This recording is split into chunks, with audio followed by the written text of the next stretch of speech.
Mas eu quero falar de um imbróglio que foi curto, mas que foi barulhento. Flávio Bolsonaro foi filiado ao partido Missão e aí não conseguiu fazer o registro da candidatura à presidência pelo Partido Liberal, que é o partido dele.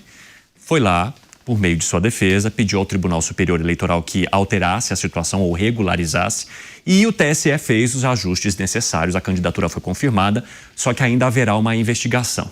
Estou aqui com o nosso Wilson Pedroso, que é analista político, acompanha muito desse cenário desde sempre. Meu amigo, obrigado por participar conosco aqui do nosso especial de eleições. Boa noite, nossa audiência. Boa noite. E aí o que acontece, né? Flávio Bolsonaro disse que estão tentando derrubar a candidatura dele, mas Deus está na frente. E o que o Tribunal Superior Eleitoral diz é: não houve nenhuma invasão hacker ali no sistema para que isso acontecesse. Alguém com as credenciais do Partido Missão, segundo o Tribunal Superior Eleitoral, teria utilizado essa abertura de porteiras para fazer essa alteração ali no calar da noite, colocando Flávio Bolsonaro neste partido. O Missão também já se pronunciou, diz que não aceita nenhum tipo de manipulação eleitoral ou fraude eleitoral ou até mesmo filiação dessa maneira e que sequer teria interesse em filiar Flávio Bolsonaro ao partido.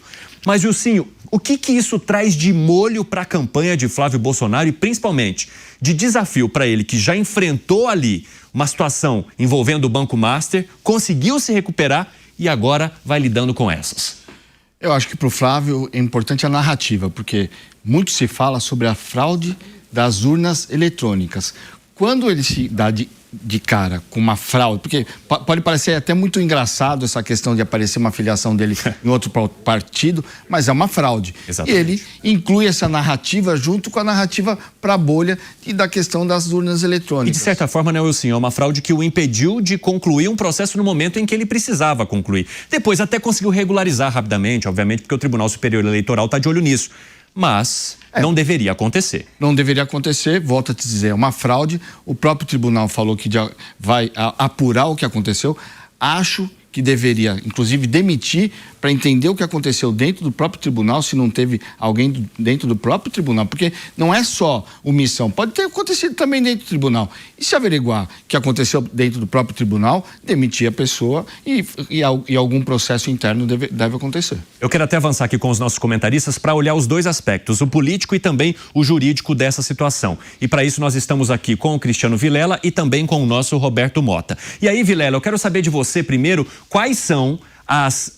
porque esse é um caso bastante curioso. E de que maneira que a Justiça Eleitoral deve acompanhar isso e levar a punições para impedir que casos assim aconteçam novamente, ou até que prejudiquem de maneira mais grave algum outro candidato, não necessariamente apenas o Flávio Bolsonaro?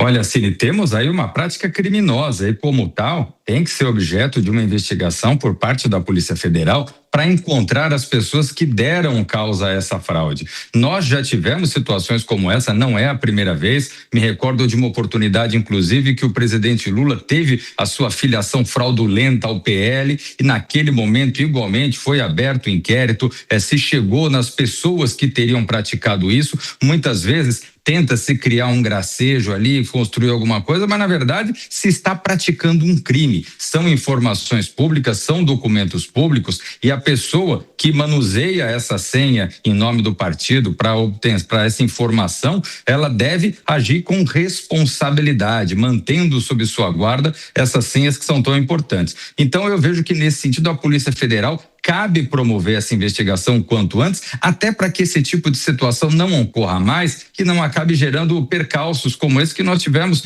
nesse momento, no dia de hoje, dificuldades para um registro de candidatura por conta de uma situação absolutamente irreal como essa.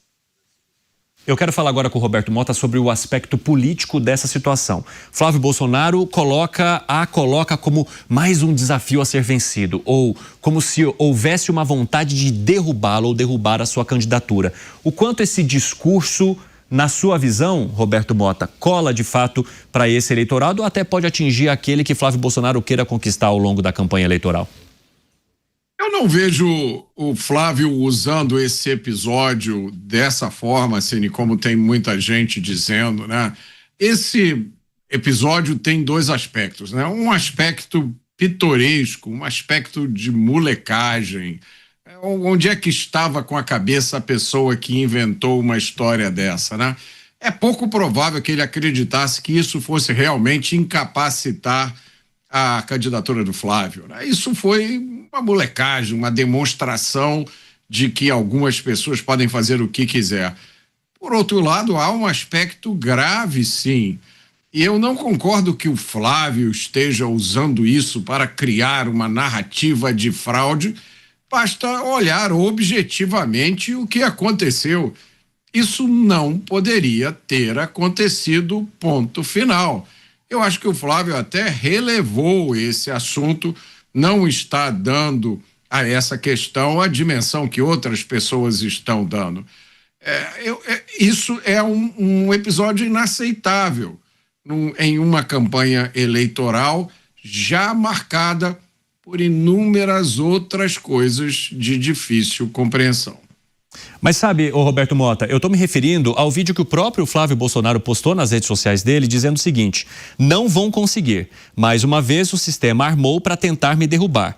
Tenho uma má notícia para vocês, que só sabem jogar sujo. Não funcionou e nem vai funcionar. O Brasil vai vencer. É sobre essa fala do próprio Flávio Bolsonaro que eu estou dizendo. Não é uma narrativa que criaram, mas sim aquilo que ele mesmo colocou como discurso em suas redes sociais. Isso, Cine, ele está se referindo a uma possibilidade levantada por algumas pessoas de que essa brincadeira, essa molecagem, fizesse com que o PL perdesse prazos. E aí, no cenário atual do Brasil, né, é concebível que o Flávio e o PL se encontrassem numa situação em que, por causa dos prazos, a candidatura dele ficasse inviabilizada. Tá? Então, eu acho que nisso aí o Flávio tem razão de ficar preocupado, mas eu não, mais uma vez, eu não vejo o Flávio explorando esse episódio e da forma com a qual algumas pessoas estão falando. Agora, isso aí é uma coisa que deve preocupar a todo mundo, né? Se acontece com um dos candidatos mais competitivos para a presidência da República, imagina o que pode acontecer com os outros. Exatamente.